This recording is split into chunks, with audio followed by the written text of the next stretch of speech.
Дәл қазір Қазақстанда 1,5 миллион адам жүрек және қан тамыры дерті диагнозымен тіркеуде тұр. Осыдан біршама уақыт бұрын Түркістан облысында 30 жастағы Апталдай азамат күтпеген жерден қайтыс болды.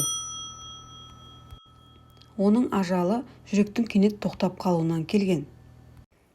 Ол бұрын-соңды жүрегі ауыратыны жөнінде жан баласына шағымданбапты. Сол себепті тіркеуде де тұрмаған. Осы секілді оқиғалардың көп кездесетінін жақсы білеміз. Жалпы, жыл сайын әлем бойынша әртүрлі жастағы 18 миллион адам жүрек дертінен о дүниеге аттанады.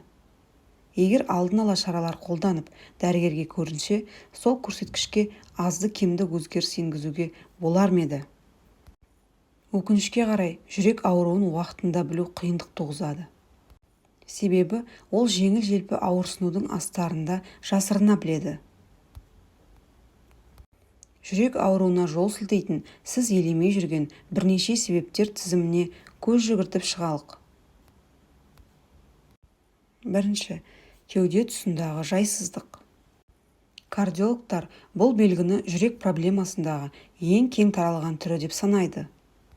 Бұл жайсыздықты дәлме-дәл сипаттап беру мүмкін емес. Кейбіреулер жеңіл ауырсынуды сезінсе, біреулерде қысым көтеріліп, демігу болады.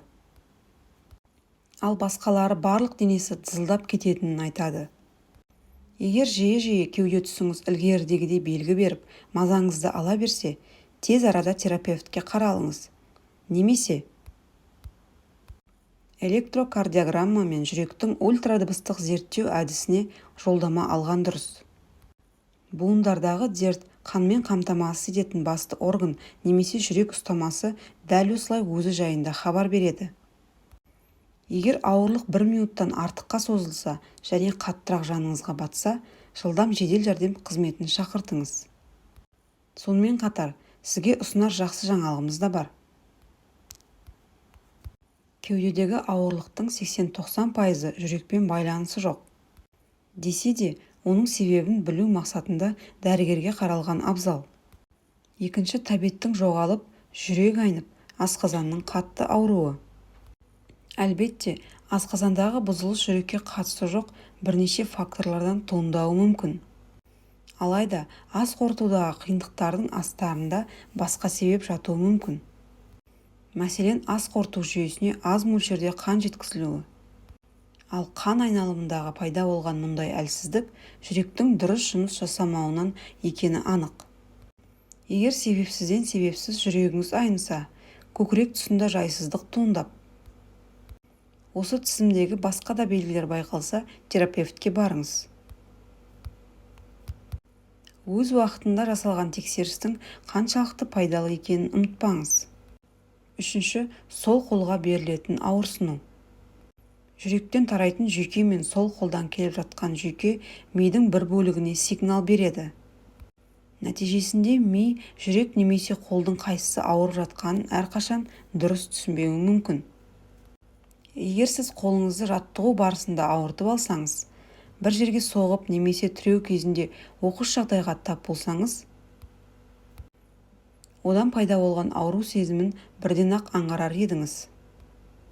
Бірақ ауырлық сезімі пайда болатындай себеп табылмаса, оның үстіне жаныңызға бататындай мазаңызды алса, бұл қауіптің бір нышаны. Дәрігерлер мұны инфаркттың классикалық симптомы деп атайды.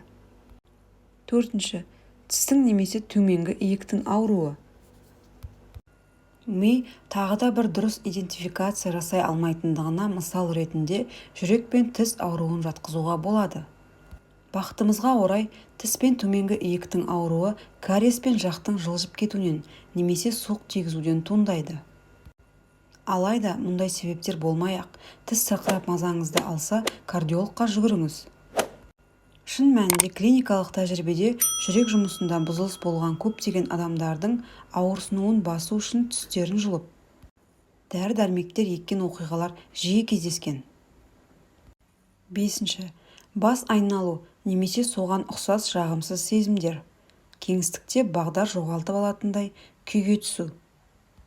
Ілгерідегі себептер секілді әлсіздікке әкелетін де жағдаяттар жетерлік. Мәселен, тамақтанбағаныңызға біршама уақыт өтті, немесе ұзақ отырып керуеттен бірден тұрып кеттіңіз. Бірақ мұндай әлсіздікке жиі бой алдырсаңыз, медицина маманына жылдамырақ баруды ойлаңыз.